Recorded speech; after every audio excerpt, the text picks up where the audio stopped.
Good morning commandos. कैसे हैं आप सभी लोग। मुझे पूरी उम्मीद है कि आप पूरे जोश के साथ पढ़ रहे होंगे और आप अपना बेस्ट देने की कोशिश कर रहे होंगे। और इस समय आपको एक मशीन के समान व्यवहार करना है। आपको अपने आप से ये कहना है कि मेरा जो टास्क है वो मुझे पूरा करना है। और इस समय कोई भी इमोशंस आपके ऊपर हावी नहीं होना चाहिए। जो चीज़ आपको सेंटर में रखनी है वो है motion towards your your success. उसकी तरफ लगातार बढ़ते जाना है। ठीक है, तो आज इस वीडियो में हम बात करेंगे 10 ऐसी मिस्टेक जो जनरली बच्चे करते हैं फिजिक्स की तैयारी के दौरान। के नीट का एग्जाम है। नीट के एग्जाम में सबसे बड़ा डर अधिकांश बच्चों को होता है, वो होता है फिजिक्स का, कि फिजिक्स में वो कैसे बेहतर परफॉर्म करें। 45 क्वेश्चन जो फिजिक्स के हैं वो पूरा गेम बना देते हैं या बिगाड़ देते हैं। सबको अच्छा लगता है बायोलॉजी, तो 90 में से अधिकांश बच्चे जो है बायोलॉजी में बहुत अच्छा करने की कोशिश करते हैं। केमिस्ट्री मतलब हाँ मैनेजेबल है, लेकिन फिजिक्स यदि मैनेज नहीं हो रहा तो बड़ा दिक्कत करता है वो। तो मैं आज के इस वीडियो में आपको बताऊंगा कि 10 ऐसी कॉमन मिस्टेक जो अधिकांश नीट की तैयारी के दौरान अधिकांश स्टूडेंट करते हैं, और उनको उनको हमें जो है पहले तो उनको हमें अवॉइड करना है। ठीक है, पहले हमको जो है वो 10 कॉमन मिस्टेक पहचान कर उसमें एनालाइज करना है कितनी गलतियां मैं उसमें से कर रहा हूं, उनको मुझे फिक्स करना है समय रहते हुए भी। ठीक है, जैसे पहला सबसे बड़ा मिस्टेक जो होता है वो नीट में फिजिक्स की तैयारी के दौरान होता है, वो है कि इग्नोरिंग कॉन्सेप्चुअल क्लैरिटी। ठीक है, हम क्या करते हैं, हम फॉर्मूले एक कॉपी पे लिखते हैं और रटना शुरू कर देते हैं। हम ठीक है, हम फॉर्मूले और कुछ इंपॉर्टेंट डेफिनेशंस उसको याद करना शुरू करते हैं। फिजिक्स वो सब्जेक्ट है ही नहीं जहाँ पर आप बहुत सारा रट लेंगे तो काम बन जाएगा। भाई आपको 50 फॉर्मूले यदि आते हैं, एक चैप्टर के 50 फॉर्मूले आपने याद कर दिए हैं, तो आपको ये तो पता होना चाहिए कि वो फॉर्मूले लगाना किस कंडीशन में है। ठीक है, टू अंडरस्टैंड द सिचुएशन कि कौन सा फॉर्मूला कहां पर काम आएगा, आपको कंसेप्चुअल क्लैरिटी रखनी होगी। ठीक है, और इस कॉन्सेप्चुअल क्लैरिटी के लिए आपको एनसीईआरटी को आप इग्नोर नहीं कर सकते। दूसरी मिस्टेक, इग्नोरिंग एनसीईआरटी, सिर्फ और सिर्फ कोचिंग के मटेरियल पर डिपेंडेंसी। एनसीईआरटी को इग्नोर कर रहे हैं। एनसीईआरटी कई बार बहुत लंबी चौड़ी एक इबारत लिखता है, कहानी सी लिखता है, उसके बाद वो छोटा फॉर्मूला बता देगा। कोचिंग इंस्टीट्यूट में क्या होता है, उस फॉर्मूले को ही सेंटर पॉइंट बनाकर बात करते हैं।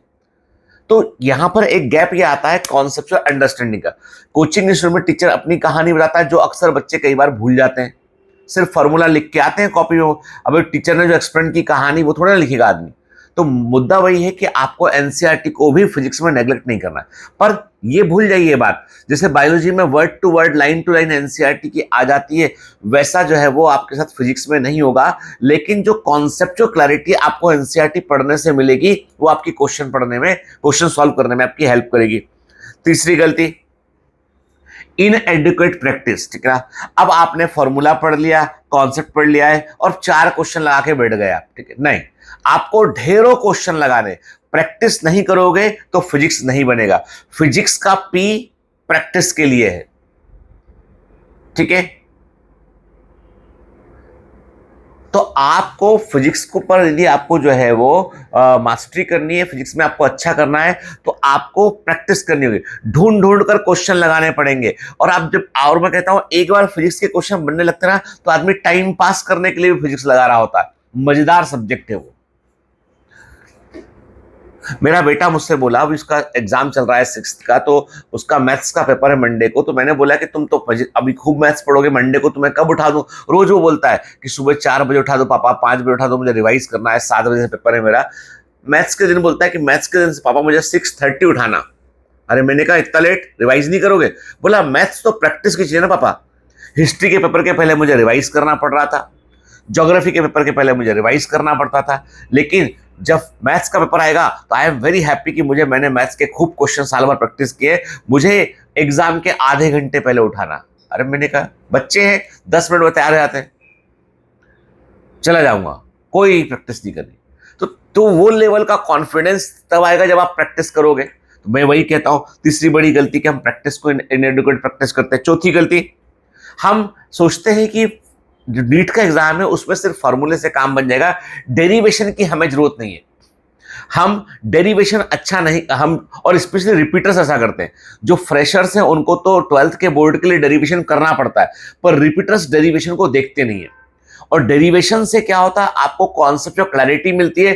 डेरिवेशन से आपको मालूम चलता है कि इस फॉर्मूले के टुकड़े कहां से आए हैं, ये फॉर्मूला आया कहां से, और इस फॉर्मूले को हमें किस कंडीशन में अप्लाई करना चाहिए, और वो नॉलेज सिर्फ डेरिवेशन से मिलता है। तो रटना नहीं है आपको, पर डेरिवेशन समझना है आपको एक बार। पांचवी गलती, पुअर टाइम मैनेजमेंट। आ गया फिजिक्स, क्वेश्चन भी बन रहा है, फॉर्मूला भी बन रहा है, डेरिवेशन भी याद कर रहा है, लेकिन उस क्वेश्चन को पढ़कर समझकर लगाने में 5 मिनट का वक्त लग रहा है। याद रखो, एग्जाम में 40 सेकंड है, गोला भरने का समय माइनस मत कर लो। एग्जाम में 40 सेकंड है क्वेश्चन के, 40 सेकंड में आंसर नहीं निकाल पा रहे हैं तो टाइम मैनेजमेंट पुअर नहीं है, पुअर है आपका, ठीक है, बेहतर टाइम मैनेजमेंट नहीं है आपका। तो पांचवी बड़ी गलती। और टाइम मैनेजमेंट को इंप्रूव करने के लिए फिर से अगेन प्रैक्टिस एंड प्रैक्टिस करना पड़ेगा। छठी गलती, over reliance on coaching material. अब एक कोचिंग क्लास ने बोला है कि चमत्कारी नोट्स है मेरे, इनसे पढ़ लो। दीदी भैया ने बोला है कि मेरी बुक में वो लिखा है जो दुनिया में किसी की बुक में नहीं लिखा है, मैं वो लेके आया हूं गाइस, मैं वो लेके आया हूं जिसको पढ़ने के बाद तो आए तुम्हारे नीट के दरवाजे खुल जाएंगे धड़ाम धड़ाम। हाल ही में एक ऐसी ट्रेडर को सेबी ने बैन किया।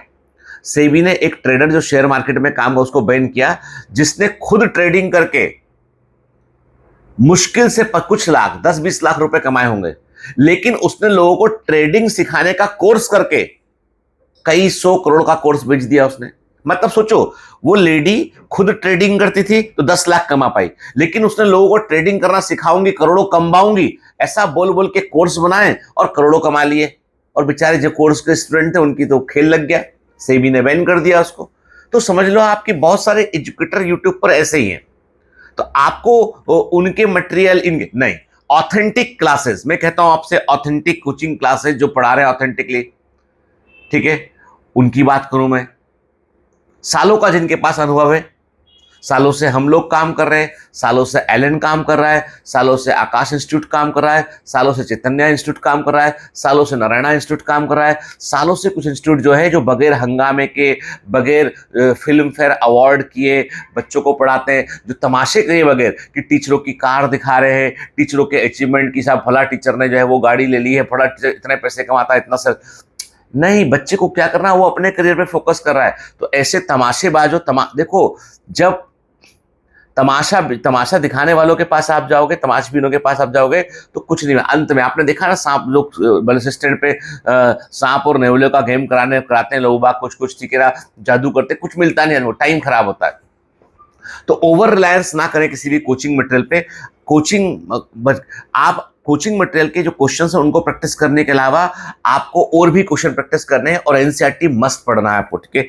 फिर सातवीं बड़ी गलती, पीवाईक्यू को इग्नोर करना। लगता है कि पीवाईक्यू सर एग्जैक्टली तो रिपीट होते नहीं है, स्पेशली इन फिजिक्स। नहीं, पीवाईक्यू आपको बहुत सारा इनसाइट देते हैं, तो पीवाईक्यू को आपको अवॉइड नहीं करना है। प्रीवियस ईयर क्वेश्चन से आपको क्वेश्चन के पूछे जाने का इनसाइट मिलता है, और आपको ये मालूम चलता है कि कोई पर्टिकुलर चैप्टर से कौन सा पोर्शन ऐसा है जहां से लगातार क्वेश्चन आ रहे हैं और मुझे वो अवॉइड नहीं करना है, ठीक है, ठीक है। आठवीं गलती, नॉट रिवाइजिंग रेगुलरली।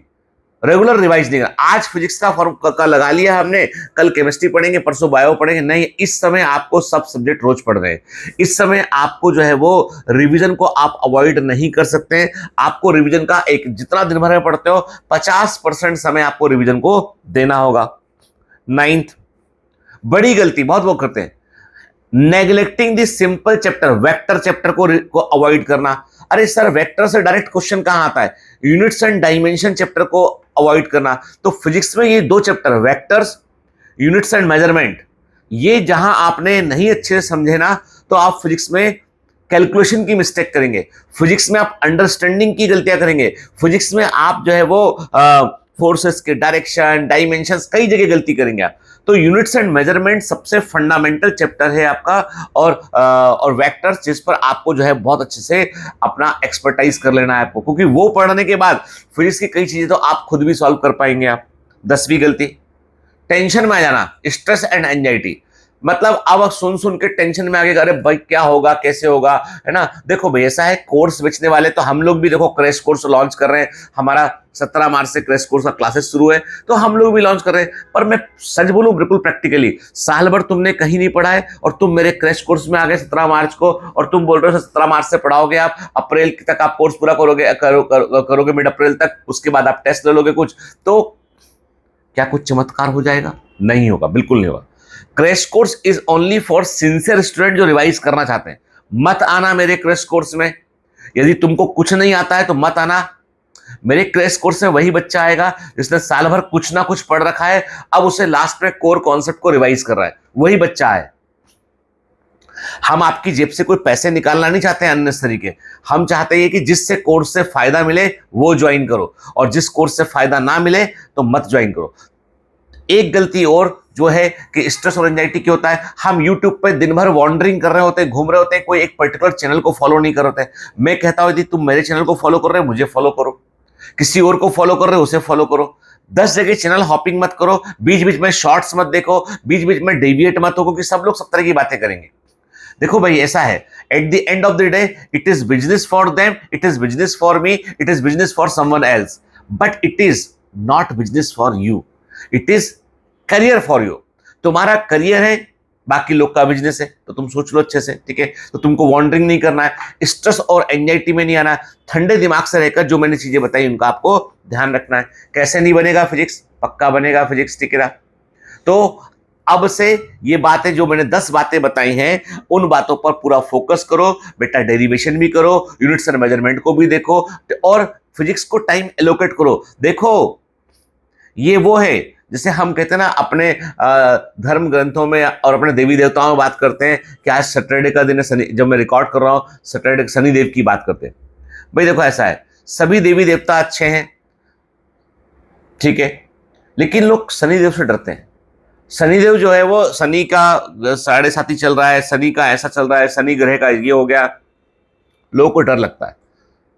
सैटरडे को शनिवार शनिदेव से डर लगता है। अब जो मानते हैं उनकी बात कर रहा हूं मैं, क्योंकि ये बिगाड़ सकता है, ही हैज पावर कि जस्टिस कर देगा, न्याय करने की क्षमता है शनिदेव के पास में। कहा जाता है, कहने को तो प्लेनेट है, और यदि हम इन बातों को थोड़ा बहुत भी मानते हैं तो हम ये बोलेंगे कि हाँ भाई फिजिक्स जो है वो नीट का शनिदेव है, फिजिक्स नीट का शनिदेव है।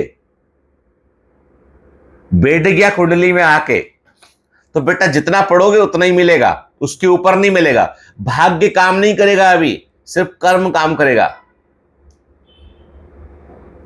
बायोलॉजी शुक्र ग्रह है, मेहरबान, तो बढ़िया माला माल खूब नंबर ले लो भर भर के। केमिस्ट्री में राहु और केतु है, किसी को फिजिक्स केमिस्ट्री राहु लगता है, किसी फिजिकल केमिस्ट्री, किसी को ऑर्गेनिक केमिस्ट्री।